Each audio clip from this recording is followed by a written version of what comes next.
All right, so 2 weeks ago we looked at what makes a marriable woman, what's a biblical woman look like, and tonight we're going to talk about a biblical man. So guys, tonight is the night for guys to be looking at what should I be growing into, and for girls, this is the night of, well, what should I be looking for in a husband someday? Let's be clear, it's a lot more than that he's single. All right, there's a lot more to it than that. There's a comic on the front of your page here. The one girl says, I want a man who's loyal, faithful, patient, attentive, forgiving, unselfish, even-tempered, and a good listener. And her friend says, you want it all. Now the reality is, as we go through this message today, you'll see that a lot of those qualities are qualities that a biblical man should actually possess. So don't write off those qualities. Growing up, I was never, so to speak, specifically trained in manhood. I never had, a guy that specifically said, hey, this is, what it looks like to be a man. In our church, it was never really addressed in the church I grew up in. And my father never specifically, was intentional, so to speak. Of course, there's a lot of experiential knowledge that you pick up by watching and by doing things. But I never felt that there was a push, to, become an adult, become a man. It wasn't really until I graduated college that I felt like I finally got the exhortation, hey, put down the remote, put down the controller, become an adult, be a man, and mature and grow in strength, in spiritually and intellectually, and really embrace manhood and adulthood. And so I want you guys, don't give in to what I gave into, was the idea that, well, I'm going to wait till I'm a certain height to think of myself as a man, or wait till you have a certain, this big muscular physique to start thinking you're a man. No, because you know what? If I had that mentality, I would have never finally realized, hey, I'm a man. And so don't put yourself into that kind of, thinking. And start, don't wait till you graduate college to start thinking about, hey, I'm a man and I need to be maturing as a man. So obviously I'm addressing the guys right now. Here's the big question that our culture is asking and that the church is asking. The question is, where are the men? Even America, our culture, is saying, where are dependable, responsible men, trustworthy men? And of course, in the churches, there's always more women than men. And we're always asking, where are the men? Well, what I want to do to begin is give you a very quick, brief, little history on how things got the way they are, at least here in our culture, and look at how things are today versus how the Bible says they should be. Okay, so that's the first thing on our list here. Proverbs 13:20 on your notes there. It says, he who walks with wise men will be wise. And it says, but the companion of fools will suffer harm. In the Bible, especially if you've been reading Proverbs, you see this the most. Proverbs always has this idea of a fool and a wise man. It always compares a fool and a wise man. And I hate to break it to you guys, but young people are always put in the fool category. You know why? This is because when we're born, we don't come into the world possessing all wisdom, do we? We need to learn. We need to grow. There's things that we need to be taught. That's why we have school.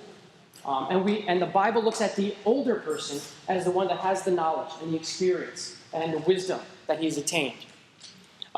Throughout history, if you looked at other societies, what other cultures, societies would do, not America today, but places in the past, and even America in the past, you would never have young men matched up with a young men, and they hang out all the time and spend all their time together and influence each other the most.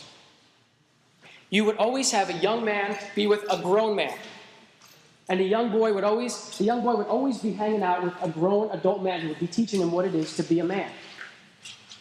But instead, that's not what we have in our culture today. We have, once we're young, we're just put with other people our own age. In public school, even in the church, in Sunday school, and in youth group. We're mainly influenced by our own age group. But what people in those other societies knew, they saw, hey, if you put a fool and a fool together, you don't get wisdom, you get more foolishness. So you put up, a young foolish person with an older aged person that's wisdom, and you put them together, and that young boy can become a mature man. But that's not what is really happening in our society and in our culture today. Because, you see, manhood is something that needs to be taught to boys. It's got to be learned. You got to be trained. But some of you guys here might not have ever had like an adult man that was the primary influence in your life. Now, when you have you guys learned about World War II? I believe you pretty much all have. During World War II, which was in the 1900s, so not going way back now, in the World War II, the fathers at that time went off to war, right? They went to battle. And right before the war, you know what was happening in the 1930s in America? Early 1930s? Great Depression. So there was a Great Depression. There was no money and stuff, no jobs. Then the war happened, World War II. Well, at the end of the war, there was all this wealth and prosperity, money going around and jobs. And the fathers that came back now and had these jobs and had this money, they said, I want to give my sons everything I never had growing up. So what did that mean for them?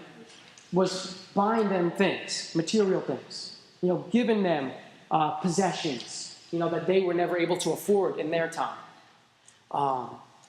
Whereas before that, in times past, what fathers wanted to give their sons was character, integrity, Christ-likeness, for those that were Christians. But instead, we lost to this idea that now parents want to give their kids things. But we know that things can't satisfy. But we lost our fathers in that process there from what the biblical father looks like. And at the same time, we lost mothers too. When you look at the picture, you see that when the men went off to war, the women went into work and they went to the factories to produce weapons for the war. And they started doing the jobs for the men while the men were overseas. Well, you had the men come home from the war when it was over, but the moms didn't want to come back home. So we had this whole radical shift of things going on at this time period in our society. So that's just a little. So what happens in the process here? What I'm getting at is that over just the last 100 years, we've seen Satan really at work in destroying the family. Satan knows if I can destroy the family, that can break down the whole society. But that's what we see happening. Now, what you guys know of as a family, for a lot of you, that's not what the biblical picture of a family really is. A lot of you guys spend most of the time with your friends, and your parents and your family just kind of gets in the way. And your home has become like a hotel where you like to go and you eat and you sleep, and other than that, you stay in your own room watching TV or on the computer or playing video games or reading. But other than that, you're out with your friends. And then when you're home, your parents just get in the way, your siblings are annoying, you want to just be away from them. But this is what we see. Maybe you think your parents embarrass you, stuff like that. It's all part of this plan to destroy the family. That's just a little background information. But now we can look at what the biblical picture says about what manhood is about, what the biblical man looks like. Now we start on number 1 here with equality and headship. You remember when we talked women, we talked equality and submission. Let's look at this verse in Genesis 2:7. Then the Lord God formed a man from the dust of the ground and breathed into his nostrils the breath of life, and the man became a living being. This was the verse that shows God creating Adam, creating the first man. And the fact that God made Adam first, God was showing something. He's made man to be a leader, so to speak. He's made man to be a starter, an initiator. Now, we see throughout the Bible that in a marriage, the husband is to be the leader of the marriage, of the family. He's put in this position. Now, when we say that the husband is the leader, this doesn't mean, one, that he's lazy and he just sits on the couch all day expecting everyone else to do things for him. It also doesn't mean that he's some tyrant who goes around commanding everyone to do things like they're his slaves. It also doesn't mean he's some king who thinks everybody is less than him that's in the house. These are not the pictures of a leader. Jesus, being God himself, coming as a man, showed us what a true leader is all about. And he showed us that a true leader is the one who selflessly serves those who he is called to lead. Your answer in that blank there is selflessly serves. Jesus led his disciples, right? For 3 years, he was leading these 12 guys. They were following him and everything. But Jesus got on his knees and washed their feet, right? He washed his own disciples' feet. He served them. In addition, like we talked about 2 weeks ago, married women, they want a guy that will lead, who will make decisions for the family.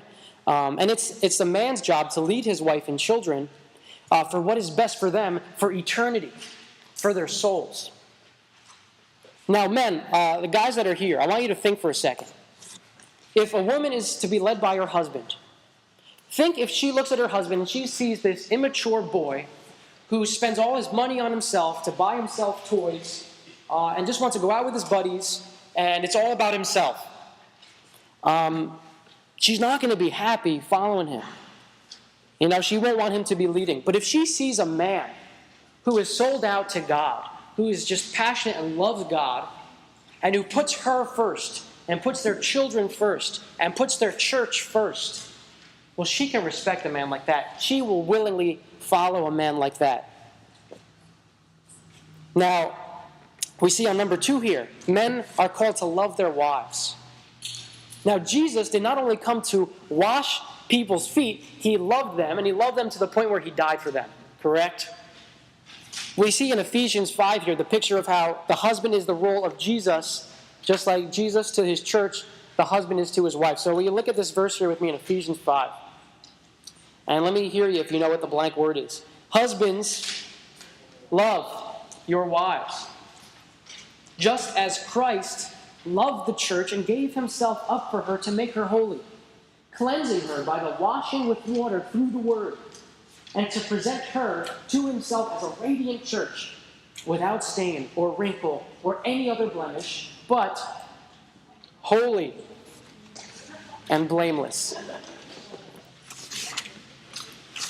Men are called to love their wives the way Jesus loved the church, to love them sacrificially and selflessly. Now, Jesus, on the cross, when he was crucified, Jesus died for his bride.